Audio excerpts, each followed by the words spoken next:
네, 김한진 박사님과 함께하는 키워드 경제 이야기입니다. 이번 주 또 어떤 변수를 보면서 대응해야 될지 김한진 이코노미스트 함께하겠습니다. 어서 오십시오. 네, 안녕하세요. 지난주 워낙 광풍처럼 큰 이슈들이 스치고 지나가지고요. 이번 주 조금 숨고르기를 하게 되는데 또 금요일은 유럽, 미국은 또 휴장이고요. 이번 주 금요일 그렇죠. 네. 이번 주 키워드들 하나씩 확인하도록 하겠습니다. 첫 번째 내용 먼저 보여주십시오. 첫 번째는요.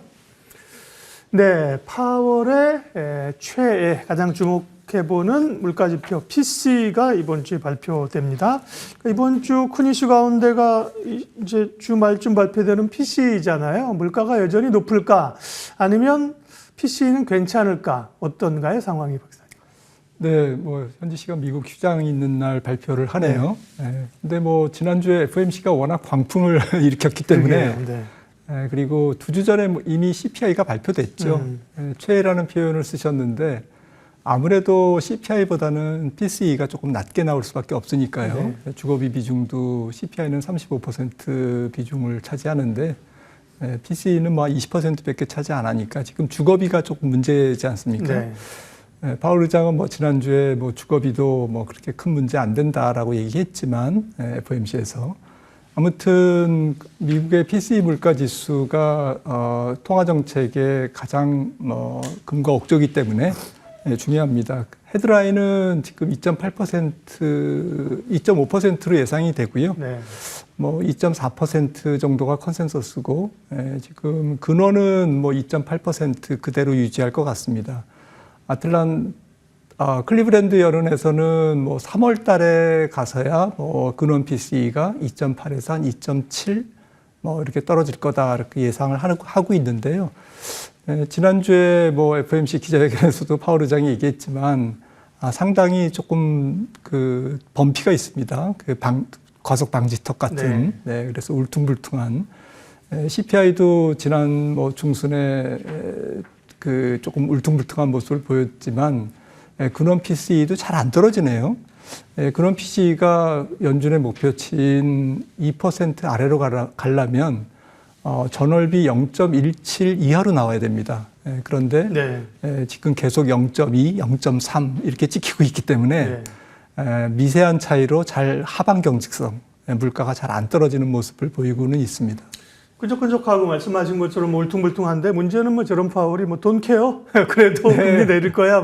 걱정하지 마. 중립금리 올린다 그러고 그러죠.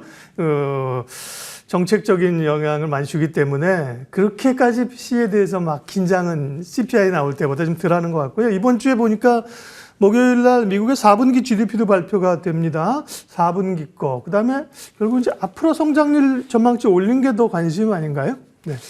성장률 전망치도 지난주에 FOMC에서 이미 경제 전망 요약 보고서에서 연준 위원들이 중간값이지만 2.1%로 올해 성장률을 예상했기 때문에 기존의 3개월 전의 예상치는 올해 성장률이 1.4%였습니다.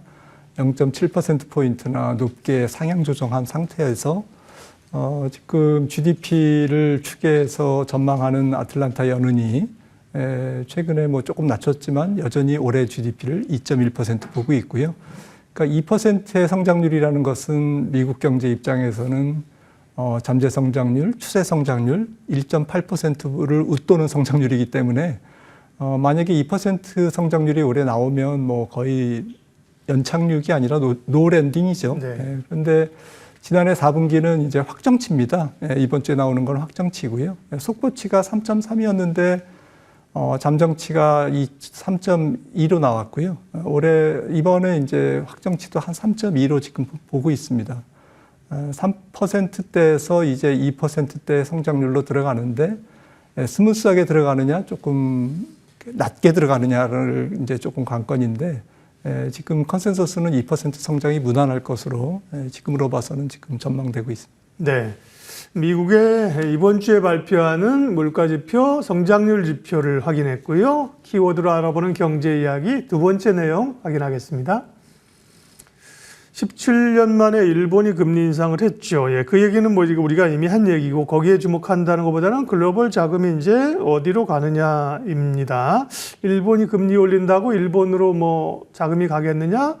그러기에는 또 쉽지 않다는 얘기가 있었고 그 얘기보다 사실 그 주말 사이에 또 주초에 지금 받아드는 뉴스, 부담스러운 뉴스는 달러가 생각보다 강하다는 겁니다. 그렇죠? 그런 흐름들로 봤을 때 글로벌 자금 흐름 좀 분석하고 예측해 주세요. 네, 일본 중앙은행이 이제 마이너스 금리를 탈피하면서 지금 플러스 금리로 돌아섰는데 그러면 엔화가 이제 뭐 당장 강세로 갈 줄 알았지만 주말에 151엔을 넘는 약세를 보이고 있습니다. 그래서 뭐 원인이 좀 분분한데 아마 BOJ의 코멘트 때문에 그러지 않을까. 기준금리를 플러스로 옮겨놨지만 그래도 1년간 제로금리는 유지하고 과거처럼 그 YCC 정책 할 때처럼 국채를 계속 살 거다. 비슷한 규모로 살 거다. 라는 멘트가 이제 조금 엔화를 약세로 몰고 있고요. 그리고 이제 뭐 상대 가치니까요. 미국 쪽의 상황이 여전히 성장률이 앞서도 말씀드렸듯이 성장률이 굉장히 올해 높게 전망되고 있고 그리고 미국 이외의 국가들이 먼저 금리를 내릴 가능성이 좀 높거든요. 지난주에 21일 날 스위스 중앙은행이 선진국으로는 처음으로 1.75에서 1.5%로 0.25% 내렸고 신흥국들은 뭐 체코라든지 헝가리, 뭐 전쟁 치르는 이스라엘, 또 남미 국가들 지금 줄줄이 내리고 있습니다. 그러니까 미국보다 지금 유로존이라든지 6월 22 금리 인하가 예상되고 있고 그리고 뭐 영국이라든지 호주 이런 국가들이 금리를 캐나다 이렇게 금리를 미국보다 먼저 내릴 가능성이 높기 때문에 달러가 조금 약한 모습을 안 보이는 거죠. 그러다 보니까 엔도 조금 약세로 가고 있고 최근에 또 위안화가 7.2 위로 고시됐어요. 그래서 중국이 조금 위안화 절하를 용인하고 있고요. 이렇듯 달러 반대쪽에 있는 국가의 컨디션들이 경기가 안 좋다든지 금리를 먼저 내린다든지 이러한 흐름이기 때문에 엔화는 당분간 한 150엔에서 움직일 것 같고 그러다 보면 뭐 크게 BOJ의 정책 결정이 글로벌 자금 시장에 큰 뭐 충격파를 주지는 않을 것이다 라고 생각을 합니다. 네. 달러 얘기는 많이 못했는데요. 추후에 또 변화가 있으면 얘기를 하도록 하겠고요. 세 번째 키워드로 바로 넘어가겠습니다. 다음은요. 네. FOMC 악재 소멸, 악재라기보다 이제 불확실성이 좀 제거된 거죠. 그러면서 네, 미국이나 우리나 네, 꽃길만 걸을까? 꽃길만 걷게 해줘요. 국내 증시, 미국 증시 이제 꽃길만 걷는 겁니까, 박사님? 뭐 일단 경기와 기업 실적에 달려 있지 않겠습니까? 네, 지금 밸류에이션이 높아진 상태이기 때문에 시장 컨센서스처럼 S&P 500 EPS 올해 증가율이 주당 순이익 증가율이 11% 정도 나온다면 지금 아직도 S&P 500 PER에 내년도 이익을 대입한 PER은 18.6배밖에 안 되거든요.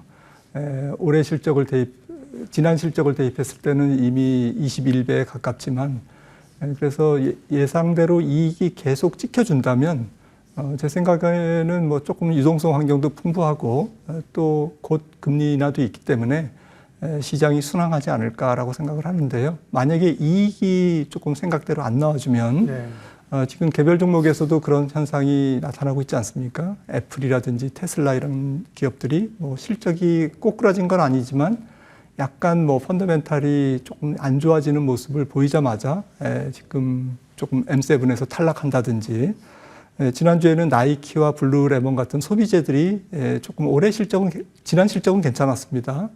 그런데 향후 하반기 가이던스가 안 좋아지면서 안 좋게 나오면서 주가가 꺾였거든요. 이렇듯이 주가가 높아져 있는 상태이기 때문에 기업 실적이 조금만 미스해도 시장은 굉장히 과격한 반응을 보일 가능성, 그런 가능성이 있기 때문에 현재로서는 뭐 조금 더 주가가 상방으로 움직일 여유는 좀 있다고 봅니다. 결론적으로. 증시 전망했고요. 마지막으로 김한진 박사님의 이번 주 투자 인사이트 확인하겠습니다. 이번 주 내용은요. 비쌀 때 사서 더 비쌀 때 팔아라. 보통은 쌀 때 사서 비쌀 때 팔으라는데 비쌀 때 파서 더 비쌀 때 팔아라. 왜 이러시는 겁니까? 네, 톰 호가드의 이제 책에 이런 말이 있다고 합니다. 그래서 저도 책을 안 읽어봤지만 아무튼 지금은 좀 성장주 시대, 꿈의 기울기가 높은 종목들이 주도를 하는 시대이기 때문에 조금 비쌀 때 사서 더 비싸게 파는 용기가 좀 필요한 것 같아요. 물론 이제 그래도 비싸다는 것에 대한 기준, 조금 비싸냐, 많이 비싸냐, 말도 안 되게 비싸냐를 판단할 수 있는 밸류에이션에 대한, 즉 미래의 기업 이익에 대한 판단은 갖고 있어야 되고요. 말도 안 되게 비싸다고 생각하면 사실은 사면 안 되죠. 하지만 아직은 조금 비싼데? 라고 하면 앞으로 기업 이익이 개선된다면 그 기업 이익을 믿고 사는 용기도 때로는 필요하다. 물론 이제 우리가 기대할 것은 미래의 이익이지만 그 이익에 대한 그러한 신뢰는 뭐 개인 투자자 개인의 몫이죠. 네. 예, 김한진 박사님과 함께하는 키워드로 알아보는 경제 이야기, 오늘도 3가지 키워드 확인했고요. 전략 세웠습니다. 인사드리겠습니다. 고맙습니다.